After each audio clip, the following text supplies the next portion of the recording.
Assalamualaikum warahmatullahi wabarakatuh. Selamat pagi semuanya. Gimana kabar kalian hari ini? Sehat kan? Alhamdulillah, saya ikut senang mendengarnya. Semoga pandemi ini bukan berarti kita jatuh sakit dan berdiam diri di rumah, namun kita juga bisa mengikuti webinar-webinar atau melatih skill kalian, termasuk saya sendiri. Dan juga, alhamdulillah, kita panjatkan puji syukur atas kehadirat Allah Subhanahu wa Ta'ala yang telah mengizinkan kita melaksanakan webinar ini supaya kalian menjadi orang yang lebih baik dan juga bisa mengevaluasi diri kalian sendiri, termasuk saya sendiri. Sebelum masuk ke inti acara, perkenalkan nama saya Dianiski Ramadan, saya dari Universitas Amikom Yogyakarta, jurusan S1 Geografi. Saya lahir di Wonosobo, tanggal 27 November tahun 2001, dan masuk perkuliahan di Universitas Amikom tahun 2020. Ya, karena pandemi seperti ini membuat saya harus menjalani 2 semester di rumah saja.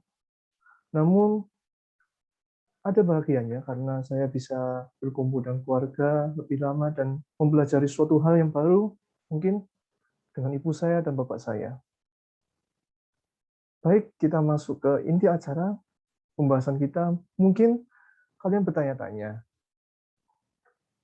kenapa judul webinar ini mungkin terlihat sangat aneh dengan pembahasan kita setelah ini, yaitu webinar online di situasi pandemi ini goib nggak sih menurut kalian? Menurut survei saya, ini persepsi kita masing-masing ya. Menurut saya, berdasarkan survei yang saya lakukan selama 1 bulan belakangan ini, saya menanyai teman-teman saya dan juga kerabat dan orang-orang yang saya temui di webinar-webinar lain, mereka memiliki jawaban yang berbeda-beda, namun intinya yang sama. Mendengar jawaban-jawaban mereka, menurut saya webinar online ini ada yang worth it, ada yang tidak. Kenapa saya bisa bilang seperti itu?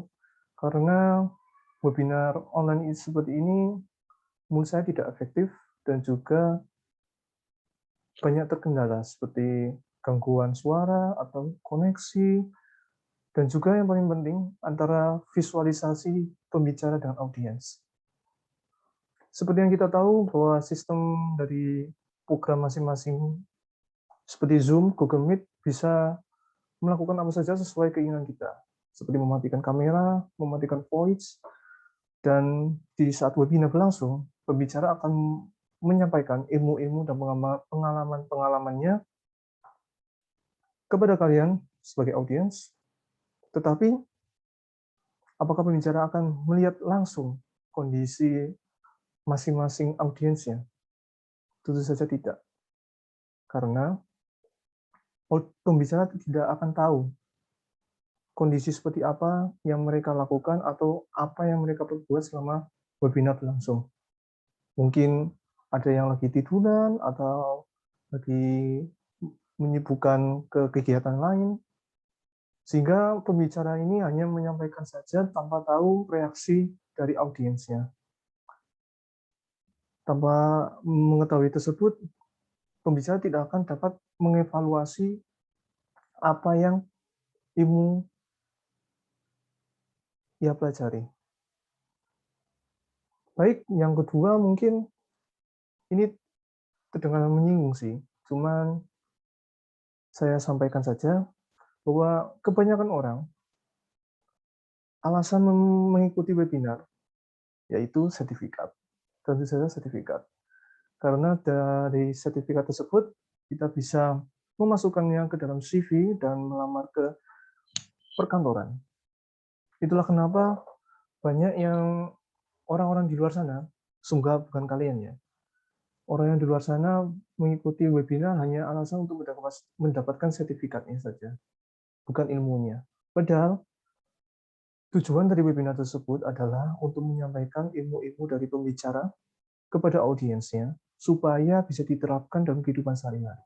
Bukan hanya mendapatkan sertifikat. Sertifikat hanya berarti bahwa kalian mengikuti dari awal seminar sampai akhir. Dan itu menurut saya, ya buat sendiri aja juga bisa kan. Cuman ya karena kita mempunyai persepsi berbeda-beda ya.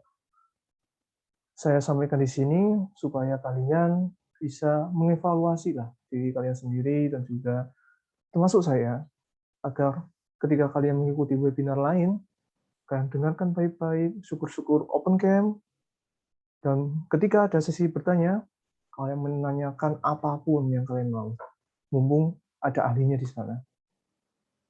Baik, itu aja dari saya. Kurang lebih mohon maaf. Apakah ada pertanyaan?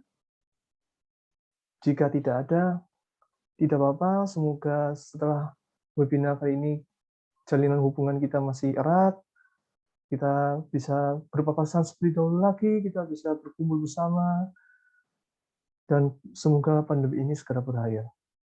Jaga kesehatan, stay protokol. Sekian dari saya. Wassalamualaikum warahmatullahi wabarakatuh.